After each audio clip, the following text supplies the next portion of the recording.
Salut tout le monde. Alors aujourd'hui je fais une petite vidéo juste pour sur les batteries 18650 de récupération. Donc moi j'en récupère déjà depuis plusieurs années maintenant, ça fait bien 7 ans, 8 ans que j'ai commencé à récupérer des accus. Et je fais mes batteries moi-même, donc j'achète pas mes batteries, j'achète jamais d'accus lithium neuf, c'est que de la récup. Et puis j'ai pas de soucis, ça fonctionne très bien. J'ai des batteries qui peuvent décharger quand même assez haut en pic d'intensité. J'ai pas de déséquilibre sur mes batteries, donc j'ai pas d'accu qui grille, j'ai pas d'accu qui lâche, j'ai jamais eu d'incendie de batterie qui prennent feu ou quoi que ce soit. Donc comme quoi les accus de récupération ça peut très bien fonctionner. Après je vois des gens qui ont des soucis justement par rapport à leur capacité, etc. Après le souci c'est que certains assemblent des batteries mais en fait ils calculent pas, ils testent pas les accus un par un pour connaître leur capacité, etc. Donc forcément ça peut pas donner au final une batterie fiable. Si on veut dire, c'est un peu comme si vous commandez une série d'accus neufs au lithium des 18650 mais qui font 2000 mAh. Vous en commandez une série qui fait 1600 mAh, vous en commandez une série qui fait 3000 mAh, ainsi de suite, et puis après vous mélangez tout ça dans un bac et puis après vous assemblez votre batterie.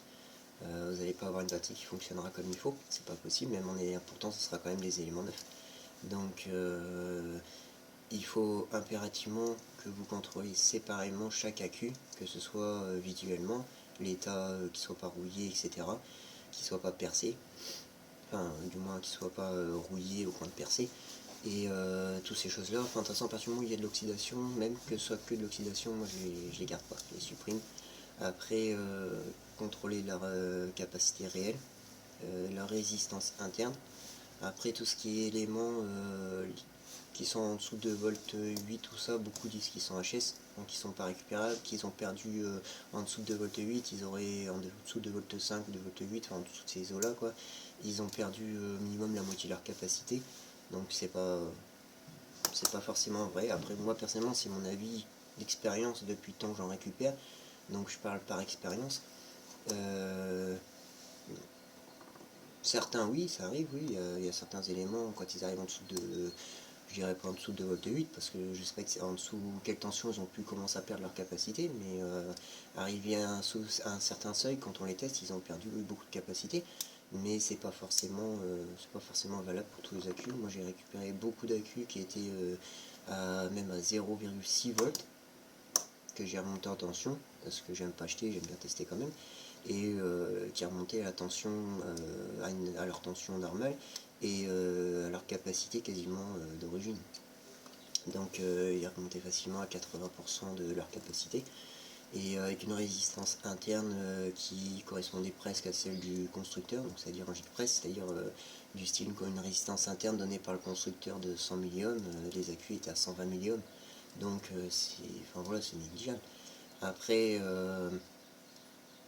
voilà, moi après je pars du principe que l'accu, à moins qu'il soit percé, qu'il soit défectueux, qu'il soit rouillé, ou qu'il y ait des bosses, ou qu'il soit bosselé, ou etc. Ça on supprime d'office parce que voilà, faut pas garder. Mais après, à partir du moment que l'accu il a encore un peu de tension, vous pouvez le recharger, ça coûte rien. Vous le mettez en charge, vous contrôlez s'il surchauffe, dans ce cas là vous le supprimez direct. Mais si vous le mettez en charge et que vous contrôlez régulièrement et qu'il ne monte pas en température, qu'il reste en température ambiante et qu'il reprend sa tension, voilà, après vous le déchargez, vous voyez tout de suite, de toute façon, vous allez voir. Après un point tout de suite aussi qui vous donne un aperçu rapide, l'accu une fois chargé, vous le mettez en décharge, vous allez voir tout de suite si sa tension chute beaucoup, je dirais en dessous de 4 volts. Déjà c'est que l'accu a une résistance élevée, c'est qu'il est pas terrible. Donc déjà par rapport à ça, vous verrez. Mais voilà, non, moi je récupère les accus, j'essaye de ne pas acheter comme ça pour un oui ou pour un non, je ne me base pas par rapport forcément à ce qui est dit sur les datasheets qu'il faut en dessous d'un certain seuil de tension, il est défectueux, il est HS ou quoi que ce soit. Je teste par moi-même et je fais mes packs de batterie depuis plusieurs années, j'ai pas de soucis, jamais de problème avec une batterie. Après je voulais parler aussi pour la résistance interne, donc principalement pour calculer la résistance interne. J'ai une personne qui m'a demandé, alors j'ai un chargeur e-charger 4010 duo, donc qui donne la résistance interne, c'est un chargeur d'hélice, plus ou moins. Donc je les teste avec cet appareil, mais avant j'avais pas de chargeur comme ça. Donc avant j'utilisais aussi des IMAX B6, je crois que c'était comme ça. J'en ai encore un qui traîne quelque part. J'ai arrêté parce que franchement ça vaut pas grand chose, ça tombe en panne, ça grille, ça claque, enfin, ça donne pas des valeurs cohérentes. Soit il se coupe pas quand on met par exemple en tension, les accus en tension de stockage, il coupe qu'à 4,2 V, il coupe pas à 3,7 V, donc c'est pas fiable du tout. Donc du coup j'étais parti sur ces choses, j'avais déjà parlé de ce tableau. Donc en fait c'est un tableau que j'ai fait avec des ZB2L3 qui déchargent les accus pour savoir leur capacité, et ceux d'en dessous c'est des TP4056 qui chargent les accus. En fait j'ai fait un tableau comme ça, c'est 10 fois mieux.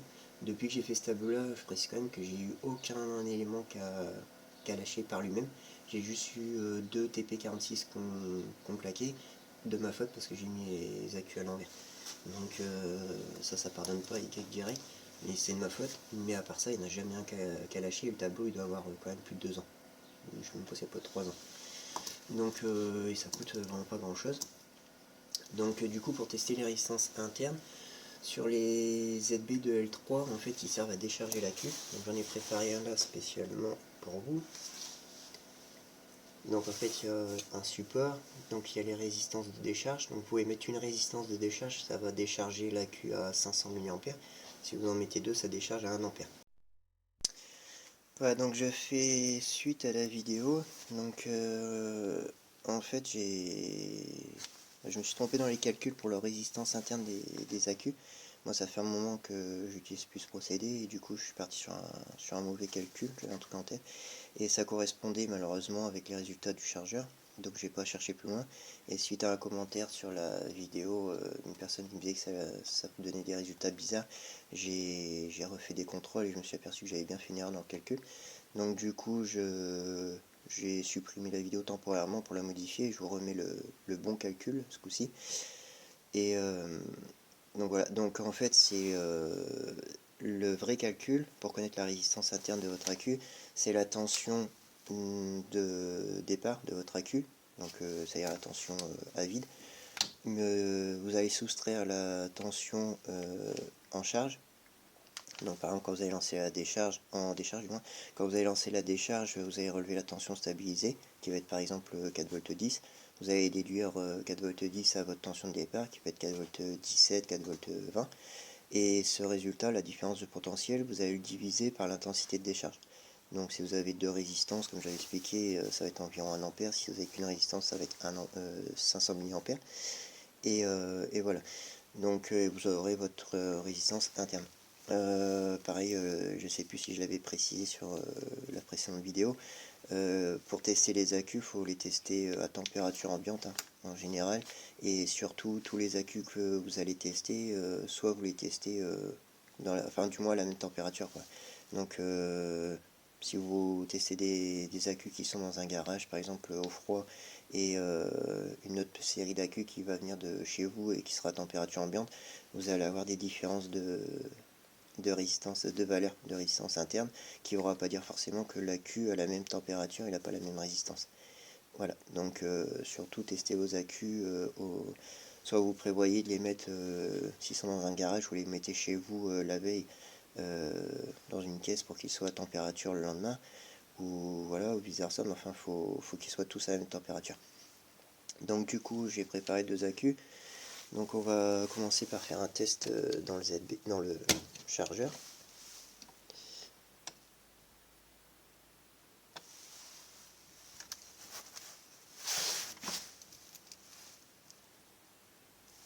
Donc là il me donne 94.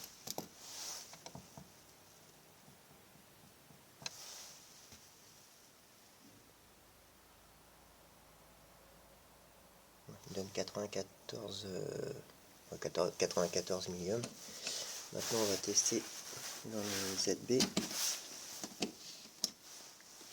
Donc là on va relever la tension de départ. Ok, on est à 4,09.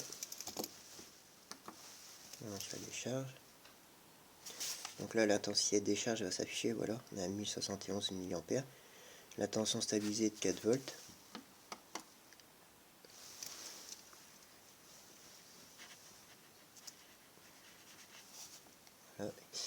Et donc du coup on va déduire directement 4 volts de 4 volts 9, donc là on obtient 0,09, et ça on va le diviser, donc voilà, donc 0,09 on va diviser par l'intensité des charges qui est 1060, je sais plus même, 1070, donc divisé par 1,070, donc ça nous donne 0,084. Donc avec le ZB on obtient 84 milliohms et avec le chargeur on obtient 94 milliohms. Donc après, bon, vu la différence de longueur de fil que j'avais expliqué, là il y a un nœud, donc la résistance interne peut jouer, le résultat peut jouer légèrement. Enfin bon, c'est pas très grave. L'important c'est de connaître la résistance. De toute façon, le procédé avec le ZB c'est approximatif, c'est pas quelque chose de non plus très précis. Mais voilà, c'est quelque chose qui est approximatif et quand même qui, comme on peut le voir avec le chargeur, ça donne une valeur correspondante, quoi. Je vais essayer avec le deuxième accu. Donc après pareil, il y a un autre truc aussi. Vous allez voir. Sur le chargeur, là on décharge à 4 ampères. Voilà. Donc là il me donne 126 milliohms.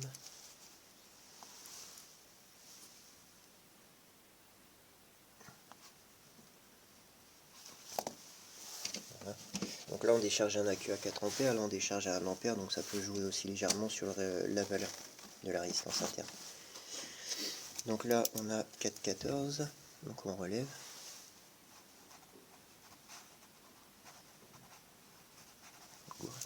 Hop. On lance la décharge.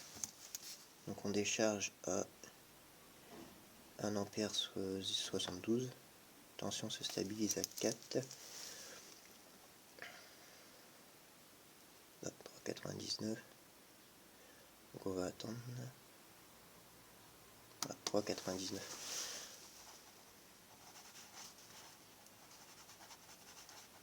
Voilà. Donc du coup on a une différence de 15. 0,15. Donc on va diviser 0,15 par l'intensité de décharge. Donc c'était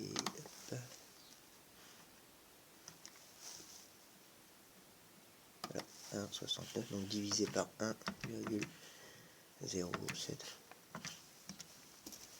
Et ça nous donne 140.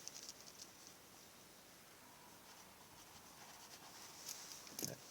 Donc lui il nous donnait, le chargeur il nous donnait 126, là il nous donne 126 et des brouettes, là il nous donne le résultat est de 140.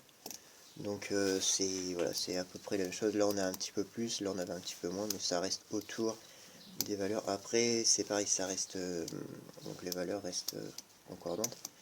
Par contre, si vous regardez sur la datasheet des constructeurs, ils donnent le test en fait de la résistance interne n'est pas en courant continu comme ici, c'est en kHz, je crois. Il me semble que c'est en kHz, je suis plus très sûr. Mais voilà, c'est pas en courant continu. Donc déjà la valeur qui est donnée par les constructeurs et le fabricant de l'accu, et la valeur qui peut être donnée aussi par un chargeur testeur spécial qui va lui faire le travail comme le constructeur le préconise, va vous donner des valeurs légèrement différentes de ce que vous allez obtenir. L'important c'est surtout de connaître la résistance interne de votre accu approximatif.